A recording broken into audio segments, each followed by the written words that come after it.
एक साधु वर्षा के जल में प्रेम और मस्ती से भरा चला जा रहा था कि इस साधु की नजर एक मिठाई की दुकान पर पड़ी, जहां एक कढ़ाई में गर्म दूध उबाला जा रहा था।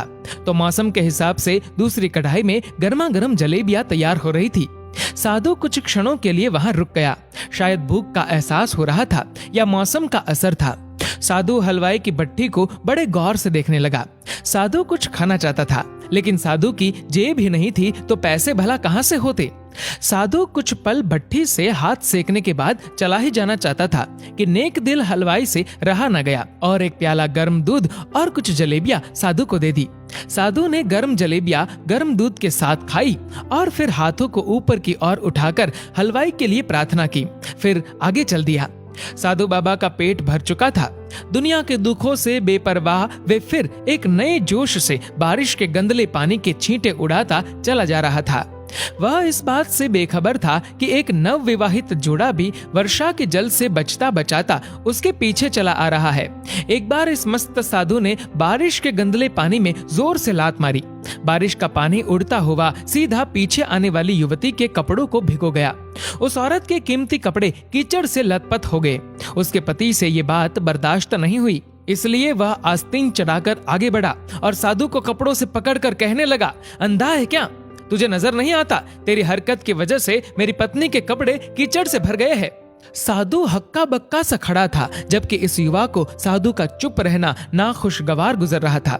महिला ने आगे बढ़कर युवक के हाथों से साधु को छुड़ाना भी चाहा, लेकिन युवक की आंखों से निकलती नफरत की चिंगारी देख वह भी फिर पीछे खिसकने पर मजबूर हो गई।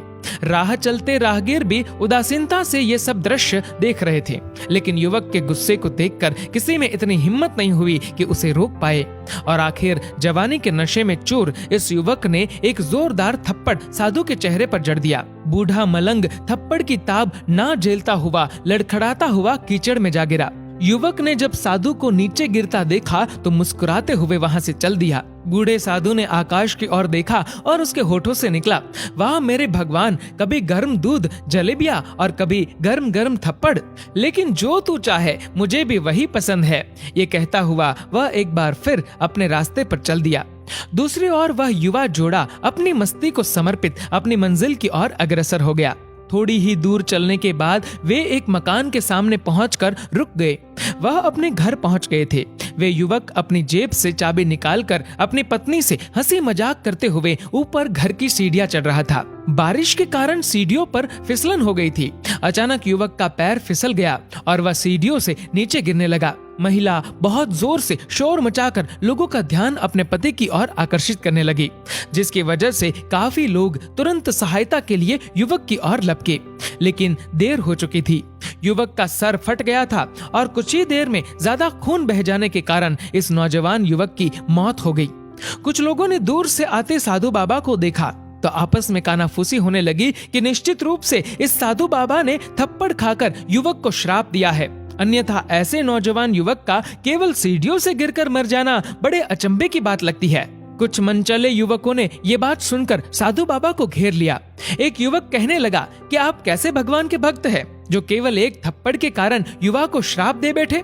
भगवान के भक्त में रोष व गुस्सा हरगिज नहीं होता। आप तो जरा सी असुविधा पर भी धैर्य न रख सके। साधु बाबा कहने लगा, भगवान की कसम, मैंने इस युवा को श्राप नहीं दिया। अगर आपने श्राप नहीं दिया तो ऐसा नौजवान युवा सीढ़ियों से गिरकर कैसे मर गया? तब साधु बाबा ने उन सब से एक अनोखा सवाल किया कि क्या आप में से कोई इस घटना का चश्मदीद गवाह है? एक युवक ने आगे बढ़कर कहा, हाँ, मैं इस सब घटना का चश्मदीद गवाह हूँ। साधु ने अगला सवाल किया, मेरे कदमों से जो कीचड़ उछला था, क्या उसने युवा के कपड़ों को दागी किया था? युवक बोला, नहीं, लेकिन महिला के कपड़े जरूर खराब हुए थे। साधु ने युवक की बाहों को थामते हुए पूछा, फिर युवक ने मुझे क्यों मारा? युवक कहने लगा, क्योंकि वह युवा इस महिला का पति था और यह बर्दाश्त नहीं कर सका कि कोई उसकी पत्नी के कपड़ों को गंदा करे, इसलिए उस युवक ने आपको मारा। युवक की बात सुनकर साधु बाबा ने एक जोरदार ठहाका बुलंद किया और यह कहता हुआ वहां से विदा हो गया, तो भगवान की कसम, मैंने श्राप कभी किसी को नहीं दिया, लेकिन कोई है जो मुझसे बहुत प्रेम करता है। अगर उसका यार सहन नहीं कर सका तो मेरे यार को कैसे बर्दाश्त होगा कि कोई मुझे मारे। और मेरा यार इतना शक्तिशाली है कि दुनिया का बड़े से बड़ा राजा भी उसकी लाठी से डरता है। उस भगवान की लाठी दिखती नहीं और आवाज भी नहीं करती, लेकिन पड़ती है तो बहुत दर्द देती है। हमारे कर्म ही हमें उसकी लाठी से बचाते हैं, बस कर्म अच्छे होने चाहिए।